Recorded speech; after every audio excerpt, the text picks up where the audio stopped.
Recession, recession, recession. I've been hearing a lot about this lately, and honestly, it feels like we're in one, especially inflation and shortages. Now, according to CNBC.com, 81% of U.S. adults are worried about a recession this year. However, some economists don't believe one is around the corner. Now, this article goes on to state, which was published by last month, by the way, if you look at the labor market data right now, you'd be hard-pressed to find any indication of recession. Maybe a relative slowdown, but that's really from hot to just hot. I'm sure if you ask the average American, he or she would beg to differ. Sounds like something is going to happen, we just don't know what it is and how much it's going to impact our lives. So I want to talk about how a recession affects the housing market and what are some steps that you can take to prepare. Now, before we get into all that good stuff, please subscribe, give this video a thumbs up, and share this channel with your family and friends. So let's get down to business. Let's first talk about the definition of a recession. It is a significant decline in general economic activity in a designated region, marked by a drop in employment, income, retail sales, production, and the gross national product, or GDP. Now, during the Great Recession, which was 2007 to 2009, we saw home prices plummet and a surge of foreclosures. It was a great time to buy because home prices were low and there was more than enough supply. Buyers had the upper hand and could pretty much get what they wanted out of a deal. Now, I must say that the Great Recession was one of a kind. Now, other recessions or economy downfalls did not really affect home prices nearly as much as the Great Recession.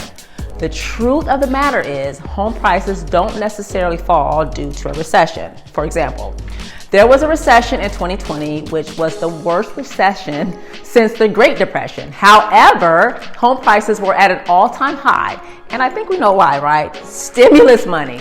Look, personal income is a key factor in housing demand, and although employment was tremendously impacted due to government-ordered shutdowns, during the pandemic, household incomes weren't dramatically affected because all of the money that was being tossed around in our economy. And on top of that, interest rates were at an all-time low, which made housing extremely affordable. So demand increased, which caused home prices to increase. Determining how a recession affects the housing market is not one-dimensional. What we really need to look at, in my opinion, is the unemployment rate and personal incomes, because your income determines your ability to qualify for a mortgage and buy a house. If the unemployment rate is high, or if there's a decrease in personal income, housing affordability is negatively impacted, thus creating less demand. And what do we see with low demand? The rate at which home prices increases normally slows down or sometimes fall, and we also see an increase in supply. Here's where we are right now. As of April, the U.S. unemployment rate was 3.6%, the lowest since February 2020, which solidifies what the economist stated in the article that was referred to earlier in the video, that labor market does not indicate a recession. We also need to remember that we still don't have enough homes to meet the demand. My point is that although we may be in a recession, or one may be looming, one may be around the corner, how it can possibly affect home prices is not one size fits all. So how can you prepare for a recession? Now, as a home buyer, you always want to make sure that you are financially prepared regardless of when you're buying. Remember, the unemployment rate is typically high in a recession, so you want to make sure that you have job security in order to pay for your mortgage. And honestly, you won't be able to qualify for a mortgage without a job anyway. Now, another recommendation is to have a nice chunk of savings, preferably 3 to 6 months, and obviously, the more savings you have is definitely better. Lastly, I strongly recommend that you never waive your right to get an inspection or do your due diligence.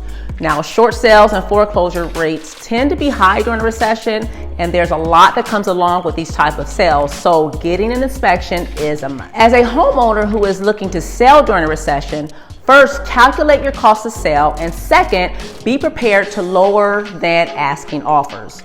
Selling a home definitely comes with a price, from closing costs, making repairs and upgrades, home inspections, and agent commissions, just to name a few.